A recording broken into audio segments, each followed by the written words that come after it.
दोस्तों ये कहानी है बिहार के गांव की, जिसमें विजय नाम का एक लड़का रहा करता था। बचपन से ही पढ़ाई में होशियार विजय अपने मम्मी पापा की आखिरी उम्मीद था। विजय के दादा ने अपने समय में बहुत कर्जा ले लिया था, जिसको चुकाने में पापा की पूरी जिंदगी मजदूरी में निकल गई। उनके पास थोड़ी सी जमीन थी, जिससे उनका गुजारा हो रहा था। पापा की तबीयत मजदूरी करने से खराब रहती थी, पर पापा विजय को इस बात का एहसास नहीं होने देते थे। विजय को पढ़ाई में इतना होशियार देखकर उसके मम्मी पापा ने हर वो काम किया जिससे वो विजय को पढ़ा पाए। विजय की कॉलेज की पढ़ाई खत्म हो गई थी और वो एक छोटी सी नौकरी करने लगा, जिससे उसका खर्च निकल जाता और साथ में वो कलेक्टर बनने की तैयारी भी कर रहा था। विजय अपने वक्त का एक मिनट भी फालतू नहीं गुजारता था। विजय ने पूरा समय पढ़ाई और नौकरी में ही लगा दिया। विजय के पापा को ये पता था कि वो कलेक्टर बनना चाहता है, इसलिए घर की हालत बहुत ज्यादा खराब होने पर भी उन्हें विजय से कभी इस बात जिक्र नहीं किया और ना उसको अच्छी नौकरी करने के लिए कहा। लगातार 2 साल तक विजय पास नहीं हो पाया। उसके बाद भी उसके पिता ने अपना घर और जमीन गिरवी रखकर विजय को आईएएस की कोचिंग ज्वाइन करवाई और उसकी नौकरी भी छुड़वा दी और केवल पढ़ाई करने को कहा। विजय के पापा हमेशा उसे यह कहा करते, बेटा खेत और घर दोबारा आ जाएंगे, पर कलेक्टर दोबारा नहीं बन सकते। आज पूरे साल पढ़ाई करने के बाद विजय का रिजल्ट आ गया, जिसमें वो अच्छे नंबरों से निकल गया था। आज उसके पिता से ज्यादा खुश कोई नहीं था।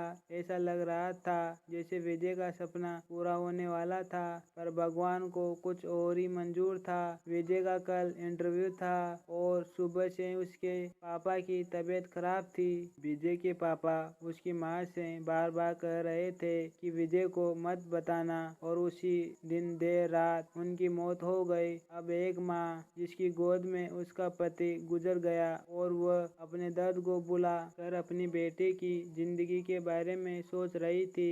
माँ ने पड़ोसियों तक को इस बात का एहसास नहीं होने दिया कि उसका पति अब नहीं रहा। पूरी रात ऐसे रोई कि आवाज भी न निकाली और सुबह विजय जब इंटरव्यू देने जाने लगा तो माँ और पापा के आशीर्वाद के लिए उसने माँ को कॉल किया। माँ ने पूरी हिम्मत लगा दी अपना सर छुपाने के लिए और विजय को आशीर्वाद दिया। और जब विजय ने पापा से बात करने को कहा तो माँ बोली, पापा आप तुमसे बात नहीं करेंगे, वो कलेक्टर से बात करेंगे। इतनी बात करके माँ ने फोन रख दिया। विजय का जब इंटरव्यू हो गया तो उसे बताया गया कि उसके पिता की तबीयत खराब है, उसको तुरंत घर जाना है। विजय को एक पल नहीं लगा अपने पिता की हालत समझने में। घर पहुंचकर पिता के पैरों में गिरकर वो जोर जोर से रोने लगा और कहने लगा, पापा पापा उठो, देखो मैं कलेक्टर बन गया। आज उसके पिता को वो खुशी मिली थी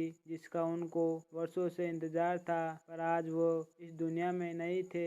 भगवान विजय के पिता की जिंदगी में सुख दिखना ही भूल गए थे। पहले वो अपने पिता के कर्ज में जिंदगी भर मजदूरी करते रहे और फिर बेटे के सपने में फिर घर और जमीन गिरवी रखनी पड़ी। वो जिंदगी में कर्ज लेकर आए और कर्ज लेकर चले गए। विजय के पिता को भले ही जिंदगी में कुछ हासिल ना हुआ हो, पर वो अपने लड़के को इस काबिल बना गए कि वो अपनी 7 पुश्ते बेटे बेटे खिला पाए। विजय की माँ ने जो उस रात किया, जिसको करने में जज्बा बहुत कम लोगों में होता है। जब विजय कलेक्टर बनकर घर आया तब माँ ने विजय से कहा, बेटा तुम आज इतने बड़े हो गए हो कि हजारों गरीबों का भला कर सकते हो। जब भी तुम्हारे सामने कोई गरीब मदद मांगने आए तो अपने पिता और मेरे बारे में सोचना। मैं तुम्हारे बराबर पढ़ी लिखी और समझदार तो नहीं हूँ, पर इतना जरूर जानती हूँ गरीब आदमी की बहुत मजबूरी होती है।